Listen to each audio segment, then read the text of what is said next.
Let's do some ear training to get you ready for OET Listening Part C. So many of my candidates come up to me and say, I want more tests, teacher. I just want to practice more and more tests, which is okay. Tests are great if you want to test yourself. They aren't so great at helping you gain the skills you need in order to pass the test. So you need to build your skills, and the way you do that is to listen to as many health-related podcasts, conversations between healthcare professionals, anything that you can related to the healthcare industry. And this will really train your ear and help you build those skills.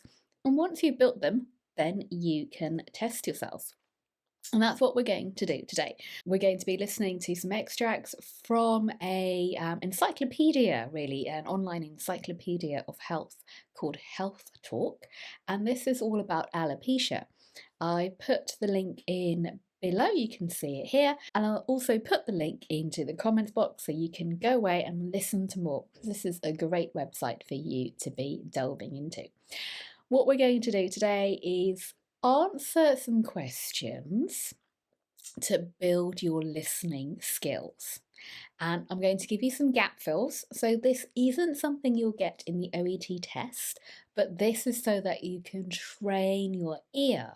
You're training your brain to really concentrate on these important things, which will then help you in your OET. And after we've done that, what we're going to do is some OET-style comprehension questions times 4. So not the usual H that you get in the OET. Remember, I'm not testing you today, I'm training you. And my name is Sona, I'm your online OET tutor with Bose Learning, and I'm a premium preparation provider of the OET. Thank you very much for joining me.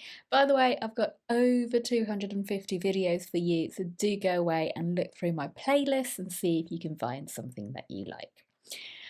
As ever, with any OET type exercise, I always say start by warming up your brain. And what you have to do basically is just think about, what do you know about the topic? What do you know about alopecia, if anything?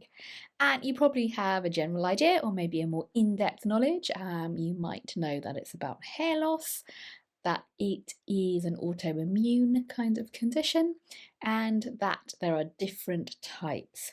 So the reason I want you to warm your brain up in this way is because if your brain is ready to hear information, it's so much easier to catch that essential word or phrase that you need to listen out for.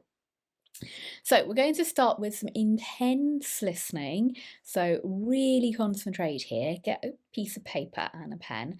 And what I want you to do is listen and fill in the gaps. So you're doing two things. You're reading the sentence, and as you're reading, you're filling in the gaps. So you're also training your brain in multiple ways. So listen, read, and write or type, however you prefer. So again, these are skills you need for the test. So here we go.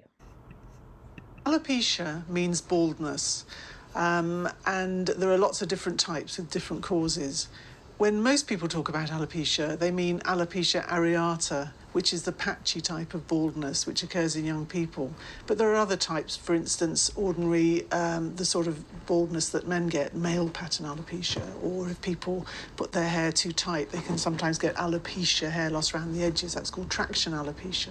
So what we're talking about is alopecia areata. And if it's just patchy, that's what we call it. If it affects the whole of the scalp, we call it alopecia totalis. And if it affects all the body hair over the whole body, including pubic hair, arm hair, beard hair, eyelashes, eyebrows, then that's alopecia universalis. And sometimes it can be in between. So alopecia areata, you can get the odd patch in the eyebrow or beard hair. Okay, so there we go. As I say, quite intense, because I really want you to pay attention to that particular word and write it down. Okay, let's take a look at the answers. So I'll play it for you again. This time the answers have been highlighted. How well did you do? Alopecia means baldness, and there are lots of different types with different causes. When most people talk about alopecia, they mean alopecia areata, which is the patchy type of baldness which occurs in young people. But there are other types, for instance, ordinary, the sort of baldness that men get, male pattern alopecia, or if people put their hair too tight, they can sometimes get alopecia, hair loss around the edges. That's called traction alopecia. So what we're talking about is alopecia areata. And if it's just patchy, that's what we call it. If it affects the whole of the scalp, we call it alopecia totalis. And if it affects all the body hair over the whole body, including pubic hair, arm hair, beard hair, eyelashes, eyebrows, then that's alopecia universalis. And sometimes it can be in between. So alopecia areata, you can get the odd patch in the eyebrow or beard hair. Okay, so that hopefully has got your brain listening, it's got your ears tuned in and really focusing on the keywords. So we're going to now test your skills. Let's do some OET type of questions. You're going to be listening for specific information, and we're also going to be focusing on connotation and implication kind of questions which come up in the OET. So first of all, some time to read over the questions first, as requested by you. This is very important, of course, in the exam. And what I want you to do here is really focus in on those words that are key and that are all-encompassing. And by that, for example, let me just do one with you. What does the speaker say about patchy alopecia? It's a common type of hair loss in young people. It's a severe form of hair loss, or it always affects the entire scalp. And what I want you to do is to pick out things like common. It's a common type of hair loss in young people. It is a severe form, and it always, always, always, always affects the entire scalp. So if the lady says that it just affects a little bit, maybe the front part of the scalp, then this is wrong, because every single part of this sentence has to be correct for it to be correct. If she says it's a common type of hair loss in middle-aged people, and this is wrong because it's not young. So every single word has to be correct, or has to have a synonym in the listening, of course. So that's what you need to be picking out in your reading time. I'll let you do the other 3 questions by yourself.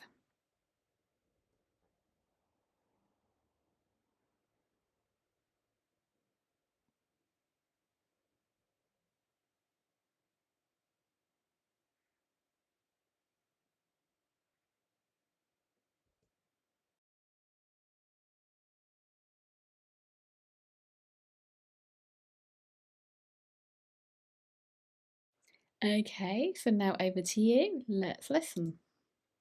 Alopecia areata affects probably about 1 in 1,000 people, 1 to 2 in 1,000 people. So actually relatively common. It's much rarer. I couldn't give you a figure for totalis and universalis, but I would say that of all people with alopecia areata, a very small proportion, probably less than 5%, have totalis, and probably only 1% of those have universalis. That's very difficult, and that's always something people want to know. If we see a child who's just got a small patch, or a young person with just a small patch that hasn't been there for very long, we're usually optimistic that it's going to regrow.